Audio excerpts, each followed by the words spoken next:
Chairman Coons, thank you very much. And I want to thank Senator Risch for inviting me to serve as ranking member today. I also want to thank the nominees for appearing before our committee today. I appreciate your willingness to serve our great nation. I'm looking forward to hearing from each of you. I'd like to start with the nomination to the Director General of the Foreign Service. This position has the unique responsibility of recruiting, retaining, and sustaining the Foreign Service and the civil service workforce of the State Department. As a former U.S. ambassador to Japan, I recognize that the people of the State Department are critical to the success of American diplomacy.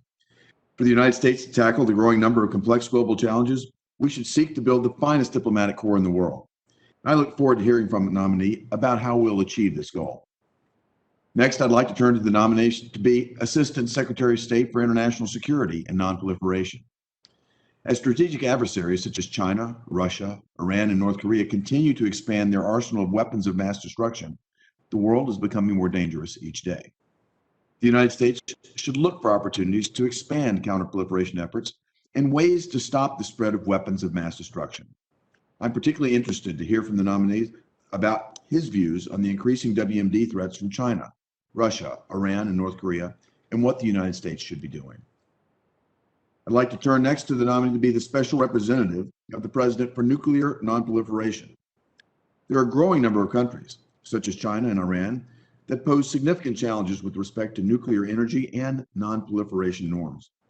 I look forward to hearing from the nominee about ways to update the NPT for the 21st century. Now, I'd like to turn to the nominee to be the U.S. representative to the Organization for Security and Cooperation in Europe. I just returned from NATO, and it's clear that following the withdrawal from Afghanistan, we're at a critical juncture with many of our European allies and partners, and they need to know that the United States can and will be a reliable partner. This is even more important considering Russia's efforts to spread malign influence throughout Europe. I look forward to hearing from the nominee about these issues.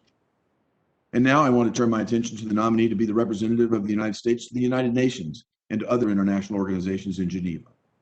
As the lead U.S. official representing over 100 UN bodies in Geneva, you'll be responsible for advancing U.S. interest in many multilateral organizations.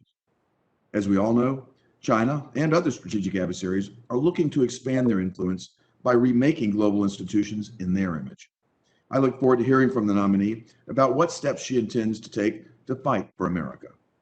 Mr. Chairman, I yield back my time. Thank you.